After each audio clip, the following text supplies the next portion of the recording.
Donc je suis chercheur à l'INRA à Narbonne et donc je travaille depuis les années 2000 sur la thématique des contaminants organiques présents dans les eaux usées et de ce fait aussi dans les boues de stations d'épuration. Et donc le laboratoire à Narbonne travaille de façon spécifique sur la méthanisation. On vient de parler des digestats. Donc nous nous préparons d'ailleurs à répondre via le groupement technique sur la méthanisation qui va aussi se monter, de répondre justement de façon objective aux différentes remarques qui sont faites sur l'épandage. Bizarrement, uniquement la mort des vers de terre, alors qu'il y a l'épandage de digestats, mais aucunement quand on épand des lisiers, par exemple. C'est très étrange, alors qu'on peut observer exactement ces mêmes phénomènes quand on épand des lisiers, et pas uniquement des digestats. Enfin bon. Et donc moi, à l'INRA, à Narbonne, je regarde de façon spécifique le devenir des contaminants au cours de la méthanisation. Mais donc, comme la journée était aussi un petit peu focalisée sur le compostage, on ne s'interdit pas de regarder le compostage, et on a travaillé sur la station d'épuration de Narbonne et la plateforme de compostage qui est adossée. Voilà, donc il y aura disséminé dans la présentation quelques résultats sur cela. Voilà. Donc aussi pour positionner un petit peu les boues et les composts de boues, enfin quel que soit le procédé qui est derrière, c'est un peu de montrer qu'avant retour au sol, enfin en tout cas ce qui arrive sur les sols en France, majoritairement vient de la partie agricole. D'accord, 94% des flux qui sont apportés sur les sols, c'est agricole. D'accord, c'est 300 millions de tonnes d'effluents d'élevage versus uniquement 6% apportés par donc de l'urbain et de l'industriel, dont les boues et les composts de boue. Donc ça. Ensuite, c'est effectivement très vrai, la remarque du monsieur de tout à l'heure, c'est que l'ensemble de ces matières organiques drainent avec elles tout un cortège de molécules. Donc ça, c'est depuis les années, on va dire 2000, enfin bien avant, dès lors que l'arrêté de janvier 98 a été appliqué, on s'est mis à suivre deux familles, les HAP, hydrocarbures polycycliques aromatiques, et les polychlorobiphéniles, puis aussi de plus en plus d'autres molécules. Mais ce que je tiens à dire, c'est que les effluents agricoles ne sont pas non plus exempts de ces molécules. Mais on va le voir en diversité moindre. Par contre, en termes de concentration, on peut parfois être équivalent, voire supérieur. Donc ça, c'est bien pour planter le paysage. Et donc, trois parties: présence dans ces différentes matières, devenir au cours des traitements. Alors vous verrez, on a très peu de données sur des traitements, on va dire, que je vais appeler extensifs, comme le chaulage ou le séchage. Il y a peu de données dans la littérature scientifique.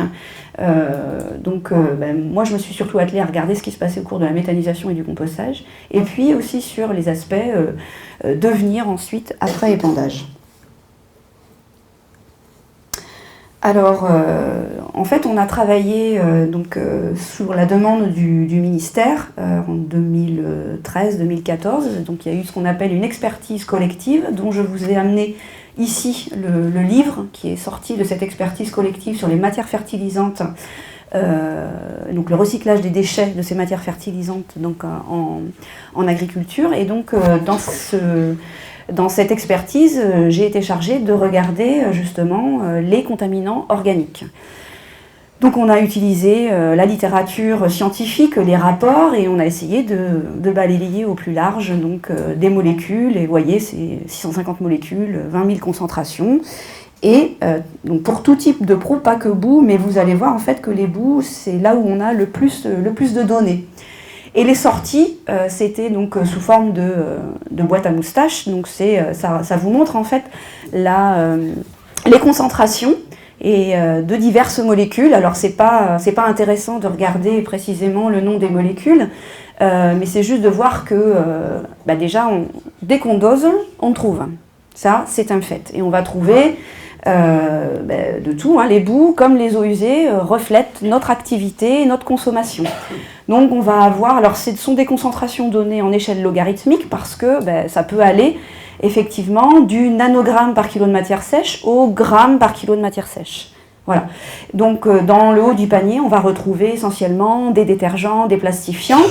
Puis ensuite, on va retrouver bien donc les molécules qui sont ciblées par la réglementation. Donc vous avez les HAP qui sont là et vous avez les PCB qui sont ici. Les petits points rouges représentent les données françaises issues des divers travaux qui ont couru depuis les années 2000. Donc on va retrouver dans cette catégorie autour du milligramme par kilo des parfums, les HAP, des antibactériens, et puis ensuite inférieur, donc autour du microgramme, à la dizaine de microgrammes, les PCB, les dioxines, les furanes, des pesticides aussi. Et donc les chiffres qui sont dessous, c'est le nombre de données qui ont servi à faire ces boîtes à moustaches. Donc en fait, les boues, c'est vraiment, on va dire, la maphore, matière fertilisante d'origine résiduaire la plus étudiée, avec beaucoup de données, où on retrouve donc une grande diversité de molécules avec de larges gammes de concentration. La prochaine, c'est plus donc un focus sur les molécules, les résidus de médicaments. Donc on va retrouver les 4 grandes familles d'antibiotiques utilisées, tétracycline, sulfamide, triméthoprim, fluoroquinolone et macrolide. Puis on va retrouver aussi les autres, donc de l'ibuprofène, du diclofénac, donc des anti-inflammatoires, et puis les hormones, dont on parle peut-être moins, à tort, parce que elles sont perturbateurs endocriniens avérés, et c'est vrai qu'on parle à l'heure d'aujourd'hui beaucoup des antibiotiques et de l'antibiorésistance, et on en oublierait un peu qu'il y a quand même les hormones qui prennent une part. Donc on est sur des concentrations, vous voyez, en termes de gamme, entre le microgramme par kilo de matière sèche et le milligramme avec les fluoroquinolones qui détiennent le pompon. Voilà, alors donc on monte largement moins, on n'atteint pas le gramme par kilo. On a une plus forte dispersion, peut-être que vous ne l'avez pas remarqué, mais les boîtes à moustaches sont beaucoup plus hautes, ça veut dire qu'on a une grande diversité des données. Une forte dispersion, alors ça peut être lié bien sûr à l'usage. On n'utilise pas les mêmes médicaments entre la Chine, les États-Unis, puisque tout ça c'est des données internationales. Hein. Voilà, donc c'est pour ça qu'il peut y avoir une plus grande variabilité, une plus grande dispersion. Par contre, on est donc dans des gammes variant entre le microgramme et le milligramme. Et donc, pour asseoir, et ce que je vous ai dit tout à l'heure, c'est qu'on a regardé aussi dans les fumiers, et donc dans les fumiers, on retrouve aussi un ensemble de contaminants organiques, des tétracyclines, des sulfamides, des fluoroquinolones, des macrolides, et bien sûr des hormones. Et vous voyez que là, on a des boîtes à moustaches qui sont encore plus larges, bien sûr fortement liées aux usages dans les différents pays. Bien sûr, vous remarquerez aussi qu'en termes de diversité, le nombre est moindre que ce qu'on peut retrouver dans les boues de stations d'épuration. En termes de concentration, hein, par contre, on peut parfois atteindre du gramme par kilo de matière sèche. Là, c'était les résultats d'une étude sur les boues parisiennes. On sort un petit peu de la région, mais en fait, on va retrouver de toute façon les mêmes molécules. Donc ici, en fait, c'est la fréquence et des molécules.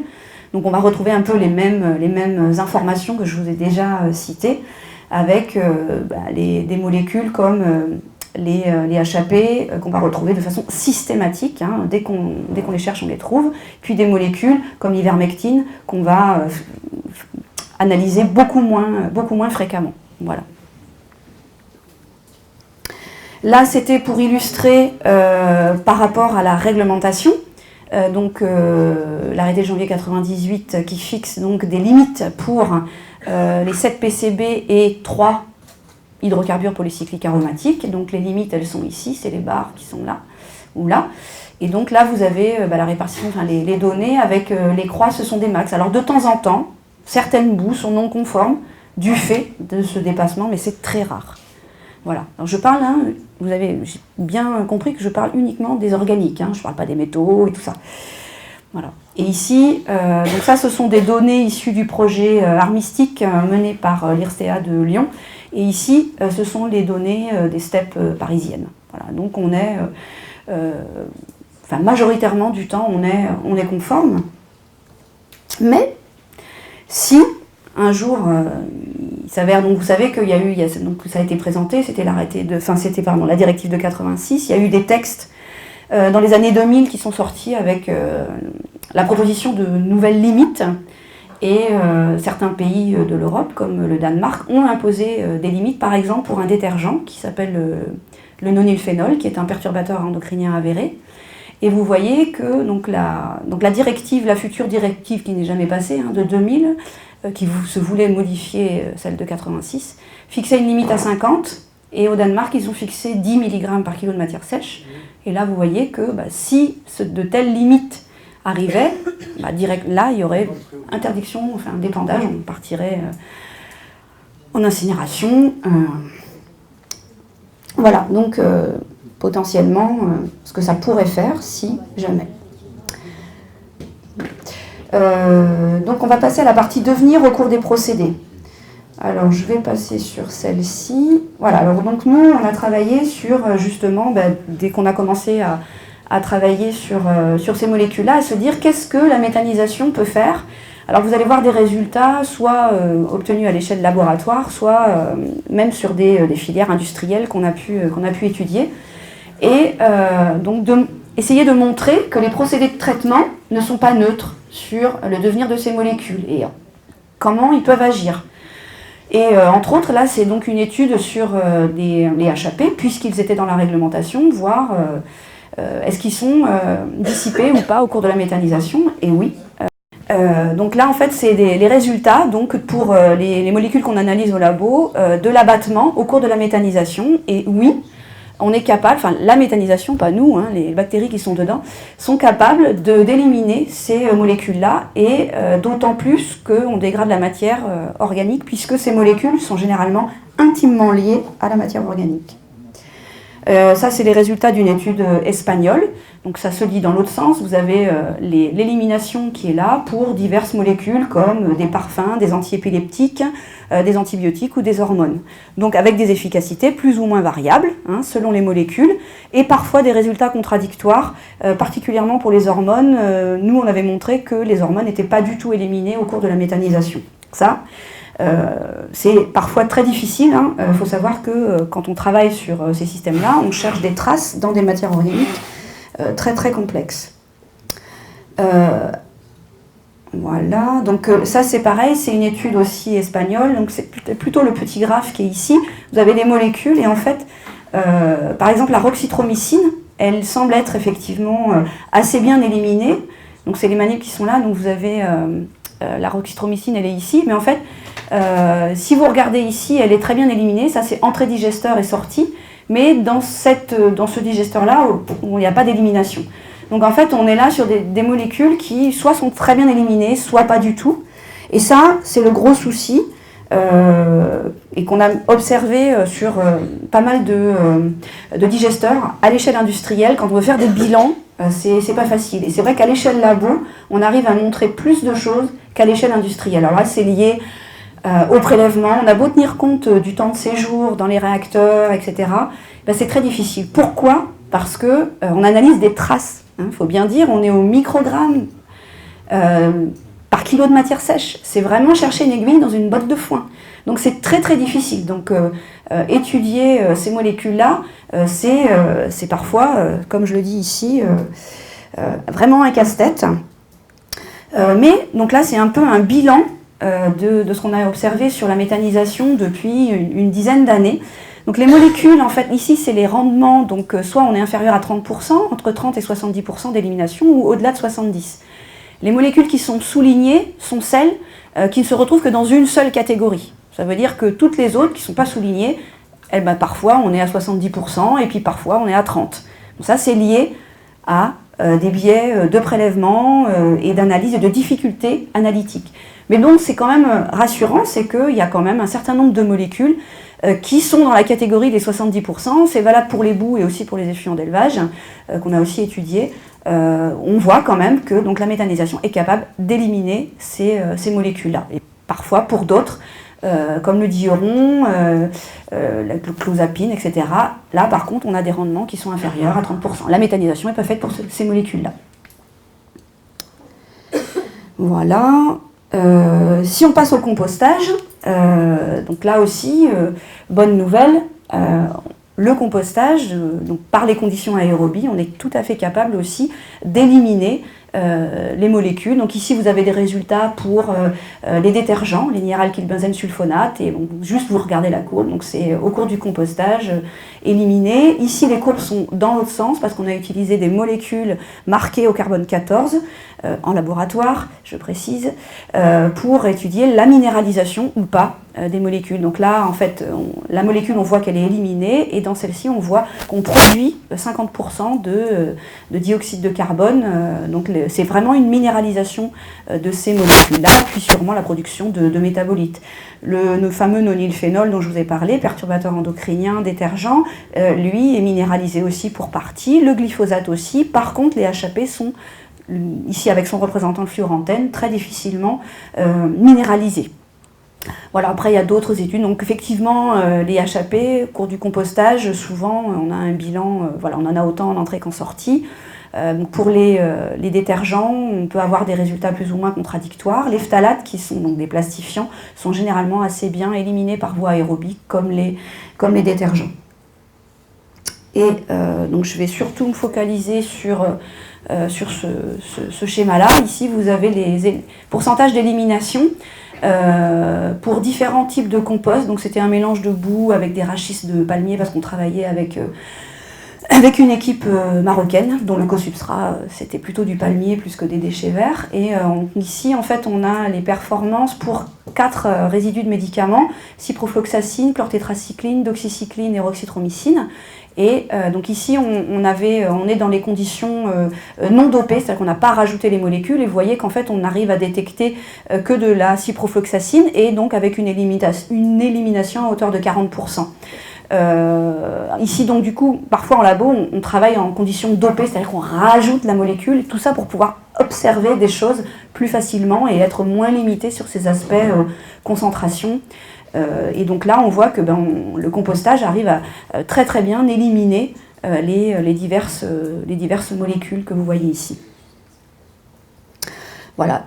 Donc là, c'était un petit bilan identique à celui sur la méthanisation, mais pour le compostage, donc avec donc on a beaucoup moins de données sur la partie compost, comme vous pouvez le noter.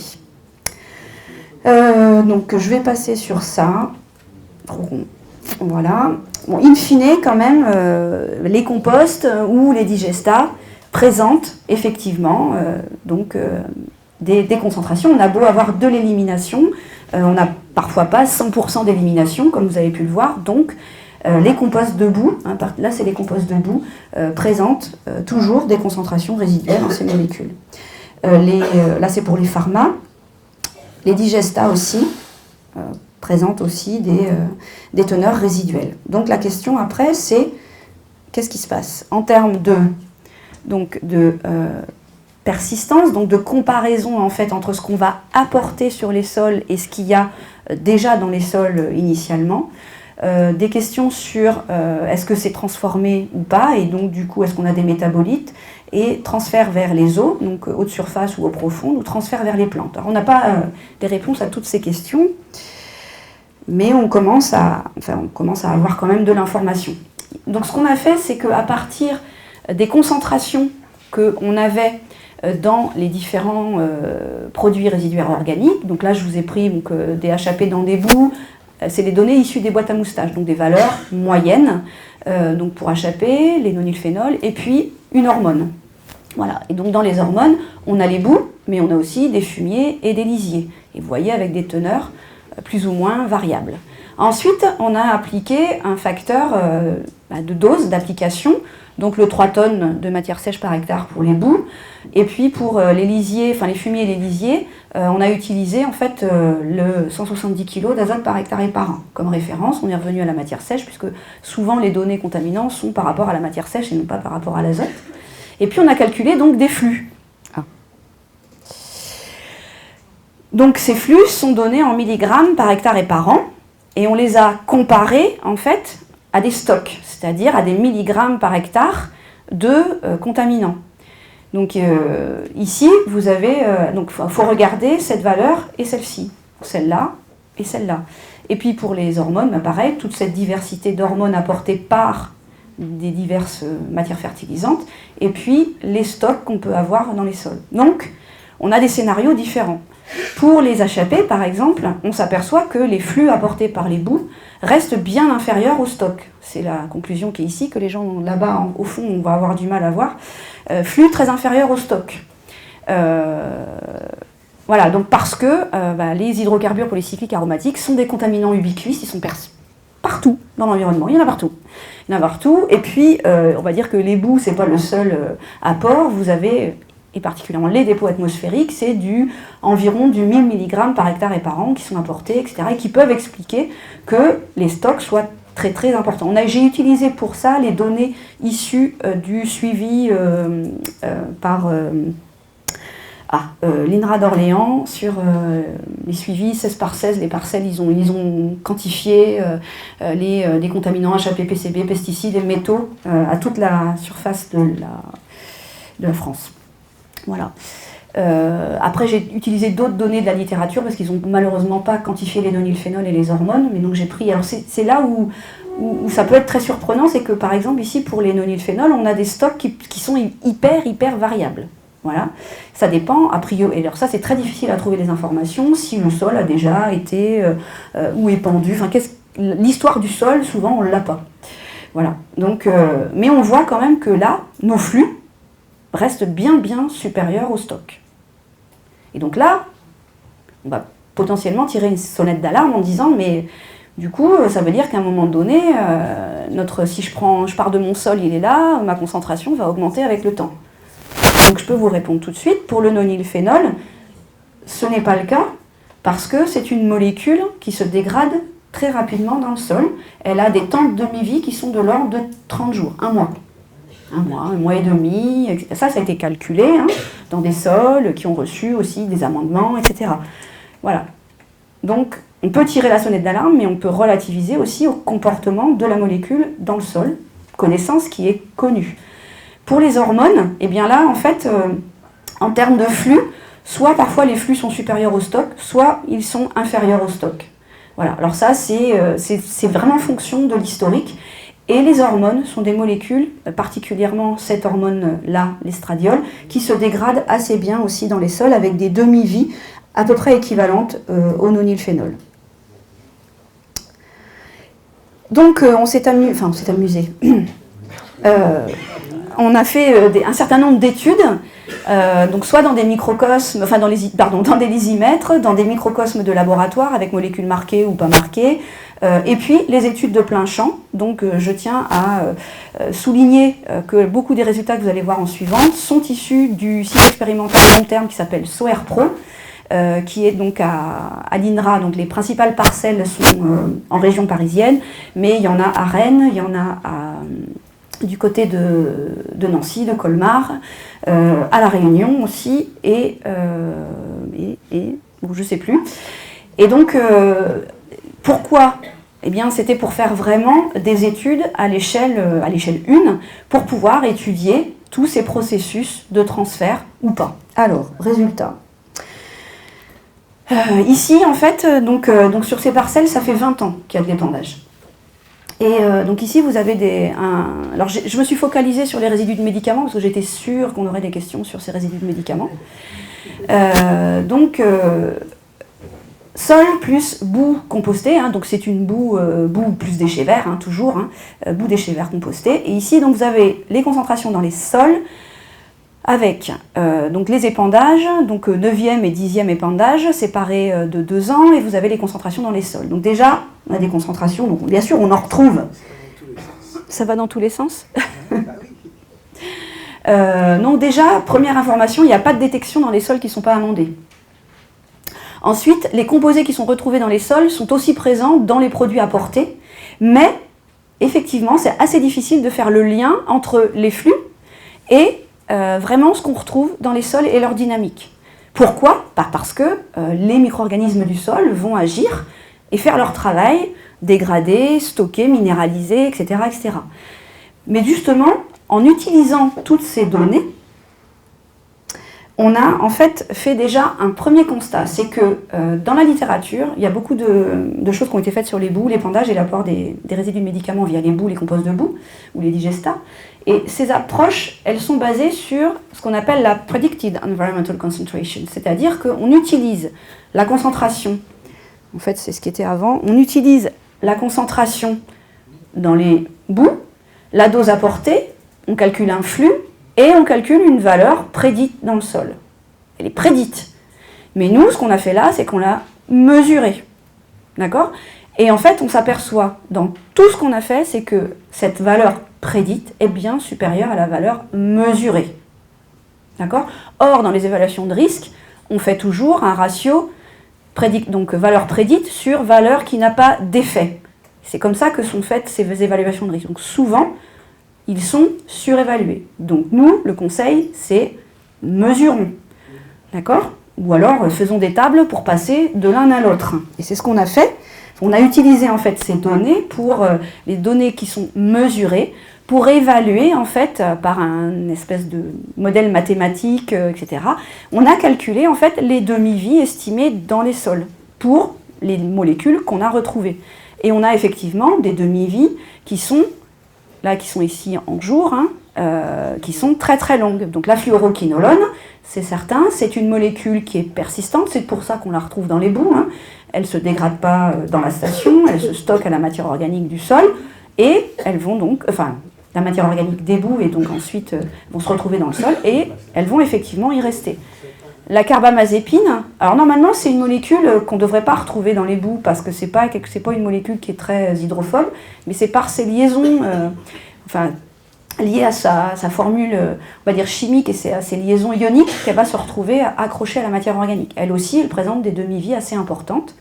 Donc on a des persistances qui sont de moyenne à forte. Et qui sont variables selon les types de sol, ça on l'a testé aussi, on l'a regardé. Mais on a essayé donc d'évaluer ce risque, comme c'est fait dans la littérature, et donc on a comparé ces valeurs mesurées avec, donc on calcule un ratio de risque ici. Et là, on a été confronté au fait que, en fait, pour avoir ces valeurs de PNEC, là, qu'on appelle les Predicted Non-Effect Concentration, on a très très peu de données dans la littérature sur l'effet de ces molécules-là, sur les vers, les micro-organismes, les plantes, etc. Mais on a quand même essayé d'agréger toutes les données qu'on avait, et du coup on est parti sur le scénario le plus défavorable. Et vous voyez, donc on a fait nos calculs avec les concentrations mesurées, et en fait on reste dans des risques qui sont inférieurs à 1, donc qui sont de faible à moyen, pour les organismes du sol, de faible à moyen. On a fait exactement la même chose pour les eaux du sol, puisque les parcelles sont équipées de piézomètres, donc on peut récupérer les eaux.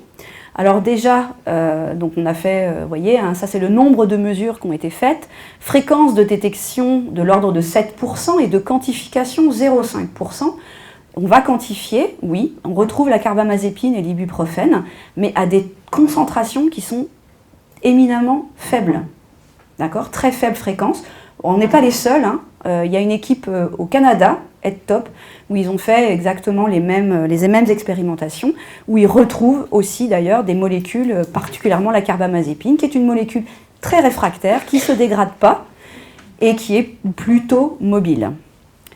Mais, donc gardez bien en tête, alors évidemment là je vous parle de ces mots, vous allez retenir peut-être pas ce qu'il faut, mais c'est quand même des concentrations, c'est très faible fréquence et très faible concentration, d'accord ? Par rapport à un rejet urbain dans le milieu aquatique, par exemple. Voilà. Et on ne voit pas par contre de différence entre les différents types de produits résiduaires répandus. Et on a fait donc le même travail d'évaluation de risque, donc comparé au risque terrestre. On a plus de données. Alors on a pris des modèles comme Vibrio fischeri qui sont des organismes modèles exposés à l'eau porale. du sol. Voilà, donc là, vous voyez, on a des valeurs qui sont très faibles, sauf pour l'ofloxacine, qui se rapproche d'un risque médium fort, mais on n'est pas non plus à des valeurs qui dépassent le 1. Voilà, donc présence, oui. Il ne faut pas faire comme l'autruche, mettre la tête dans le trou et attendre que ça passe, mais oui, on a tous ces contaminants qui sont le reflet de notre activité. On les retrouve dans les eaux usées traitées, dans les boues, ça c'est sûr. La boue est le plus étudié, avec tout type de contaminants retrouvés. Les effluents d'élevage n'en sont pas exempts. On a surtout des antibiotiques, des antiparasitaires et des hormones, que j'aurais pu rajouter. Mais les biodéchets et les déchets verts n'en sont pas exempts non plus. On va retrouver des persistants, des pesticides, les HAP, les PCB, les dioxines, les furanes, tout ce qui contient du chlore, de toute façon, il y en a partout, donc on va les retrouver aussi. Voilà. Donc les gammes de concentration pouvant être plus ou moins variables. L'importance du process, donc j'ai pas voulu focaliser mon exposé là-dessus, mais c'est très difficile d'évaluer les performances des procédés parce qu'il faut vraiment faire des bilans de masse, et donc il faut de la précision derrière, en termes de mesure. Mais les procédés ne sont pas neutres, ils sont capables d'abattre les molécules, et les performances sont variables bien sûr selon les contaminants et leur structure moléculaire, et selon les conditions que j'ai appelées redox, c'est-à-dire qu'on a souvent de meilleures performances en aérobie, donc compostage, qu'en anaérobie.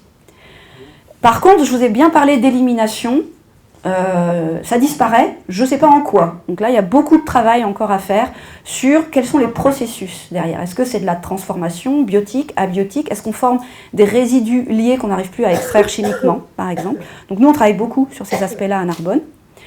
La biodisponibilité, tout à l'heure, on a parlé de biodisponibilité des éléments nutritifs, mais c'est pareil aussi pour ces contaminants, c'est-à-dire qu'on cherche toujours à quantifier, à avoir la teneur totale. Mais en fait, ce qui est important, c'est celle qui va être réellement disponible. Disponible aux plantes, disponible pour les transports, les transports verticaux, etc. Et pas la teneur totale. Et il faut qu'on arrive à trouver des outils et des moyens d'évaluer cette fraction qui sera disponible, mobile, et non pas la teneur totale, qui en fait signifie pas vraiment grand-chose. C'est l'histoire de PECMEC que je vous ai un peu explicité. Voilà. Et les produits de transformation, ça, sont très peu étudiés, c'est un peu le gros verrou. Donc devenir sol-plante, alors je ne vous ai pas parlé de plantes, mais il y a quand même pas mal de travaux qui ont été faits donc par les équipes canadiennes, entre autres, et puis donc c'est les Sabourin et puis Top, là, que vous voyez ici, et avec des articles donc, de 2012-2014. Donc il y a des transferts vers les plantes, oui, mais ils sont faibles, c'est très faible, et il faut surtout faire très attention aux conditions dans lesquelles ça a été mis en évidence, parce que les contaminants qui sont apportés par les boues, ils sont vraiment associés à la matière organique des boues, ils sont vraiment très peu disponibles, d'accord? Donc les transferts, si par exemple c'est des études qui ont été faites avec des plantes où on a amené le contaminant en culture hydroponique, c'est-à-dire sans sol, les transferts sont toujours maximisés. Toujours. Donc, et oui, vous allez trouver dans la littérature des choses, et donc dans cet article-là, ils ont en fait répertorié toutes toutes à un instant en 2014, qui ont été faites justement sur le triclosan, non pardon, c'est pas celle-ci, c'est Human Health Risk Assessment, là, sur les plantes, là, même avec les eaux. Ils ont comparé aussi, si dans un cas de réutilisation des eaux usées, par exemple. Et donc, on voit bien que les transferts sont d'autant plus importants que la molécule, elle est amenée toute seule. Voilà. Donc, amenée par une matière fertilisante, les comportements sont beaucoup plus atténués en termes de mobilité et de transformation et de transfert. Faible transfert vers les eaux du sol, et là on se pose beaucoup de questions du comment, donc vraisemblablement plutôt transporté par, des transports actifs par de la matière organique dissoute ou particulière.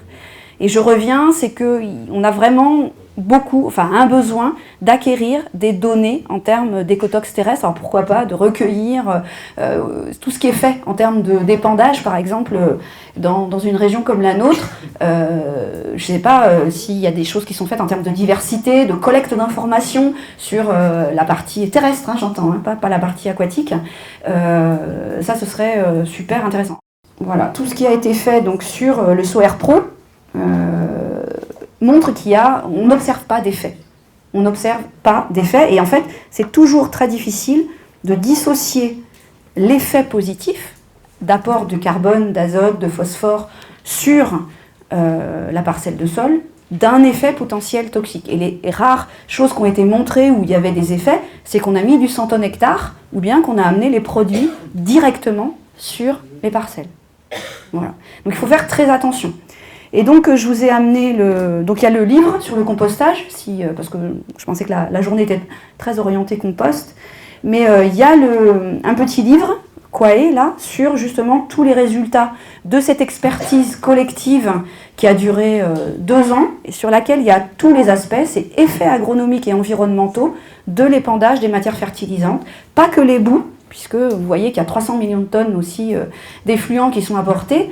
Donc, effet positif, donc efficacité, innocuité, et qui, après lecture, vous convaincront qu'à l'heure d'aujourd'hui, on n'a rien qui montre qu'il y a de réels effets, en tout cas observés à l'heure d'aujourd'hui après épandage. Je parle, hein, attention, hein, mon discours c'est contaminant organique, ne me faites pas dire ce que j'ai pas dit, je n'ai pas parlé de métaux, je n'ai pas parlé du reste. Voilà, merci.